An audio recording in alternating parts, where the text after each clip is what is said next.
nakakita po ako na application guys na upgraded version ni Mr. Cash. From old version na 50,000 po yung pinapaloan. So dito guys, upgraded na Mr. Cash, 100,000 pesos na po siya. So alam naman natin guys na si Mr. Cash po is hindi talaga pang 7 days. So commonly dito guys kapag nag-loan ka is 15 to 30 days. So what more dito sa bagong loan application na si Mr. Cash. At guess what? Available na po siya sa App Store. At ang maximum na pinapautang niya nga is 100,000 pesos. Kaya kung ikaw dyan ay rejected dun sa old version ni Mr. Cash na 50,000 pesos, pwede mong itry yung bagong version niya na may 100,000 pesos. Ops, teka, sisilipin ko muna siya guys para sa inyo kung ito ba talaga yung legit na Mr. Cash na nadadownload natin sa Play Store. Kasi marami na dyang gaya-gaya, hindi natin sure kung original na Mr. Cash ba to guys. So ngayon guys, a-applyan ko po itong nasa App Store na si Mr. Cash. Check natin guys kung okay at talagang upgraded na ba talaga na from 50,000 pesos to 100,000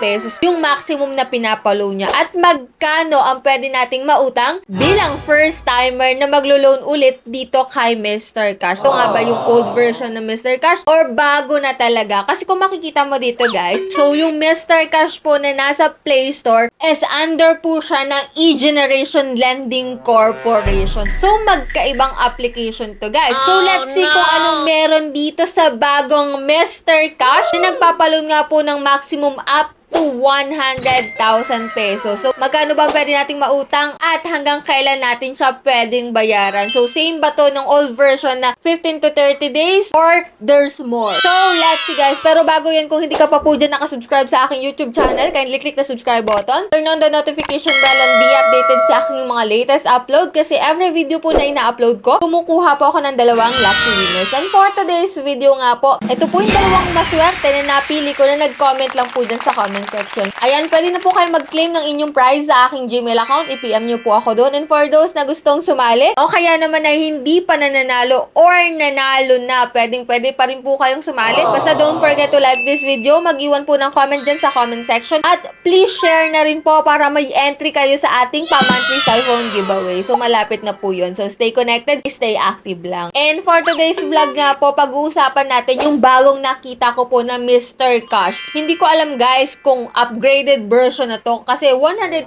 na yung pinakang maximum na pinapaloan niya. Check natin kung legit yung application na to kasi ito pong si Mr. Cash is pwede na rin ma-download sa App Store. Kaya let's see kung anong meron dito guys. Kaya kung interesado ka na malaman, keep on watching.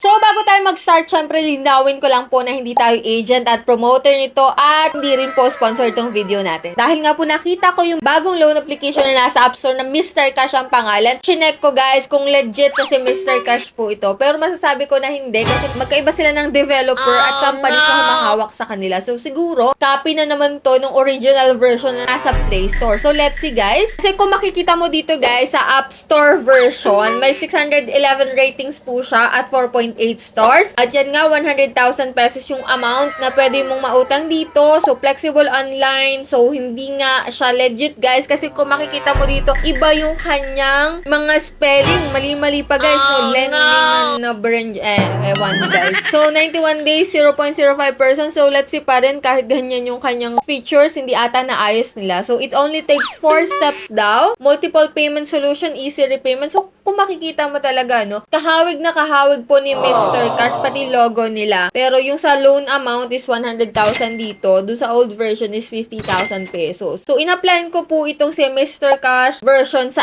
App Store. At kung wala ka pang account dito, click mo dito yung apply. And yan, 100,000. So, maglalagin ka dito using your active mobile number. Get code. Then, after nun, guys, eto na nga. Ito, guys, yung ating kukumpletuhin dito na fill upan. So, una po dyan is authentication. Ito po yung mga valid ID. So, halos lahat naman, guys, nandito. And, mag-fill up ka po ng personal information mo. Next po is job information. No need na rin dito, guys, magpasa ng payslip, no? So, click natin yung next. Dito, guys, sa emergency contact, 3 contact number yung hihingin po nila. And, pwede mong ma-receive yung malulong mo sa e-wallet or bank. So, may option ka po dito, no? So, nag-iba na. Ito na nga yung sinasabi ko, guys. Hindi talaga siya yung legit na Mr. Cash na mada-download sa App Store. Kasi, dito pa lang sa product details, makikita mo na nag-iba na siya ulit ng pangalan. Siya na po ay si Pera Simula. 2,000 po yung offer niya sa akin. So, let's see kung hanggang kailan natin siya babayaran. Click natin yung apply. At kung makikita mo, impromptu naman nakalagay dito na 7 days to pay lang po siya. At may interest rate na 0.5%.